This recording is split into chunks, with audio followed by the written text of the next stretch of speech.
Mexican Air Force pilots capturing on videotape what are said to be 11, count them, 11 UFOs, unidentified flying objects. They are officially there. Bright objects, some sharp points of light moving quickly across the sky.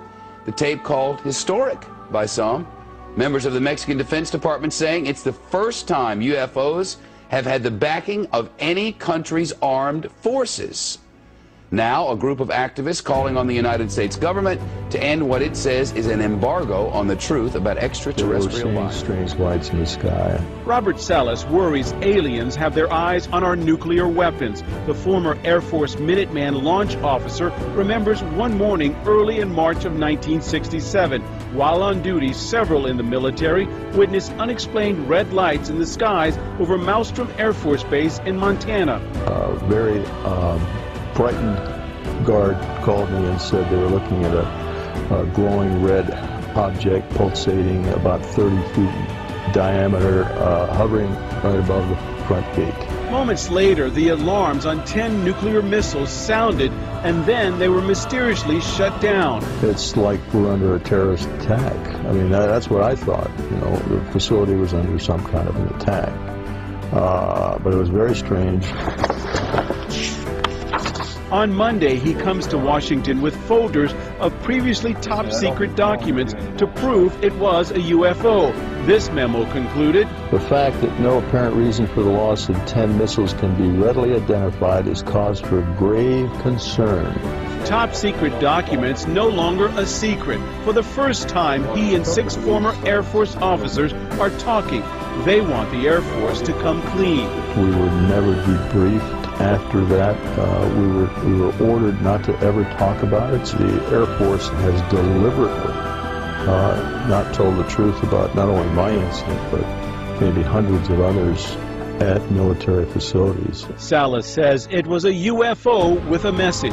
I just think it was a message to us about the danger of nuclear weapons. Other incidents were covered up, and it's high time the Air Force and the government opened up their files. Describe what they look like.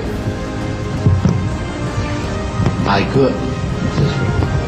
could, but it would probably take a whole lot of time. The reason I state that, when I got out in 1989, we had cataloged 57 different species.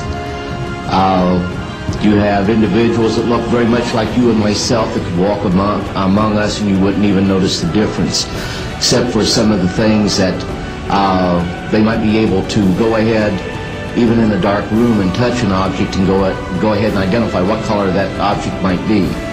They would have a heightened sense of smell, sight, hearing.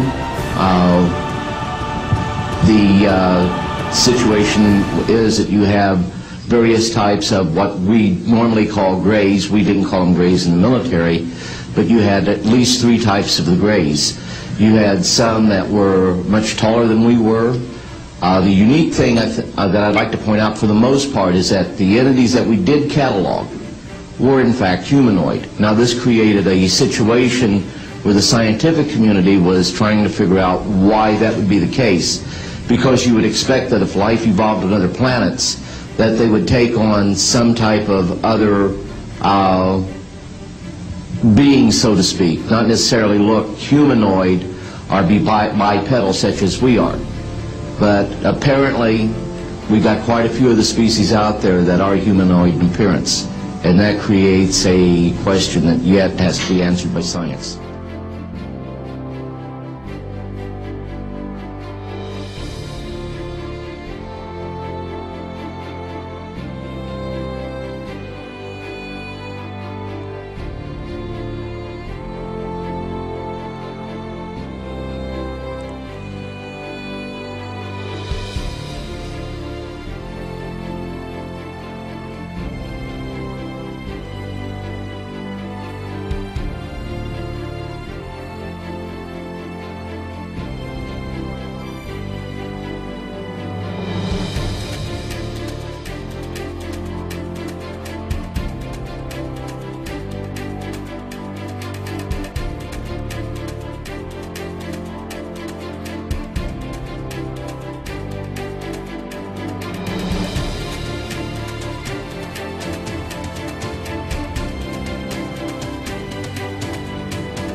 My name is Carl Wolf, and I was a precision electronics photographic repairman with a top secret crypto clearance in the United States Air Force. I was stationed at Langley Air Force Base in Virginia.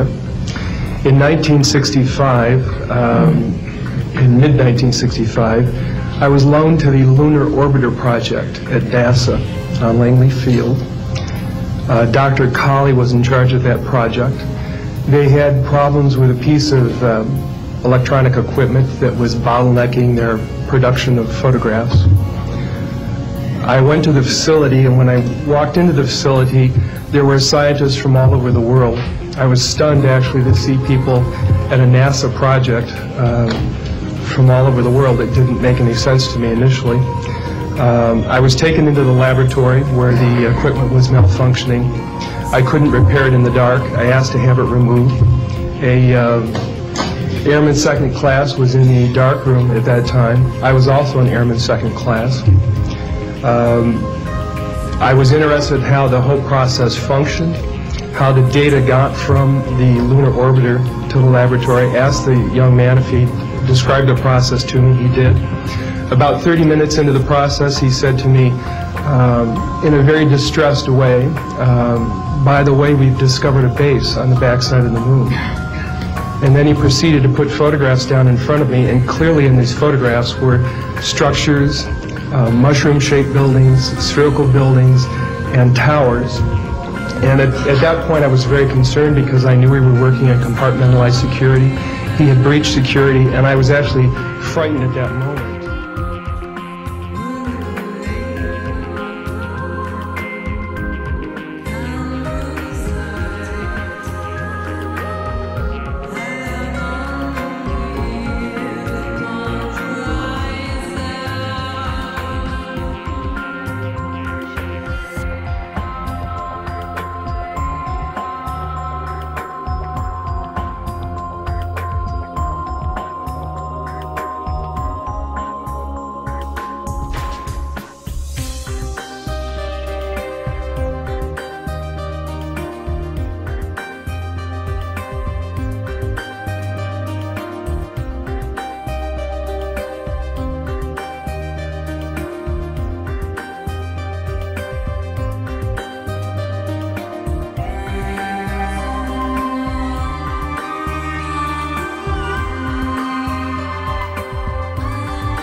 This idea that aliens will be evil, and Hawking paints this picture that is far less E.T. and far more Independence Day.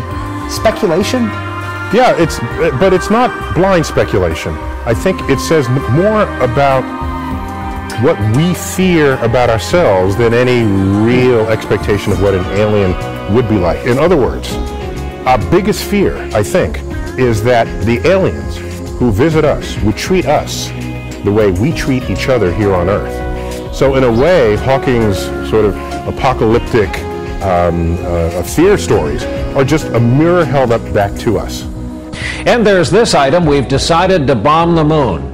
NASA will do it on Friday. They have put together computer animation to show what it will look like. 7:30 a.m. Friday. They're going to crash a rocket into the surface of the moon. They say it's going to be visible through even a simple telescope here on Earth. And then another craft will follow right behind the rocket to send live pictures of the huge explosion back here on Earth. The goal of all this is to see how much water or even ice there might be under the dust and rocks on the surface. This moon bombing mission, by the way, is costing taxpayers $79 million.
Stephen has said that talking about UFOs is passé, and that we should be talking or limiting our talk to exopolitics. Well, Stephen, I agree with you in theory, but in reality we have a problem when official U.S. policy insists that UFOs don't exist. The veil of secrecy must be lifted, and it has to be lifted now, before it's too late. It is ironic that the U.S. would begin a devastating war, allegedly in search of weapons of mass destruction, when the most worrisome developments in this field are occurring in your own backyard. It is ironic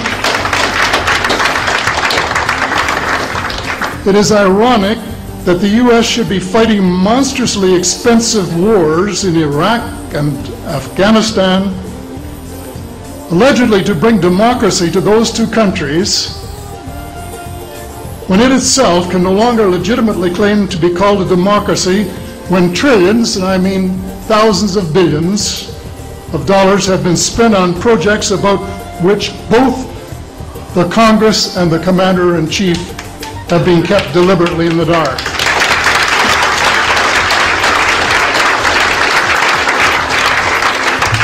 How much has been accomplished in 60 years of feverish activity by some of the most educated minds in the United States? Has America developed flying saucers that are visually indistinguishable from the visitors, as alleged? And if so, what do they propose to do with them? Even more critical, what progress has been made in the development of clean energy sources that could conceivably replace fossil fuels and save the planet from becoming a veritable wasteland?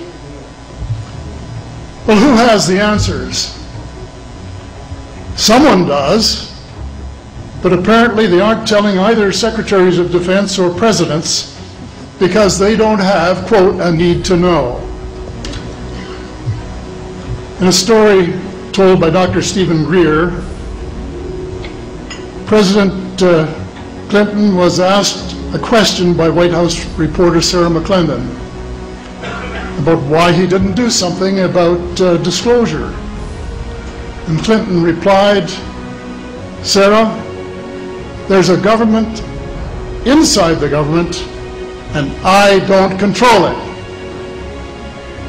Excuse me, doesn't the Commander-in-Chief and the person who allegedly has their finger on the nuclear trigger have a right to know what his subordinates are doing?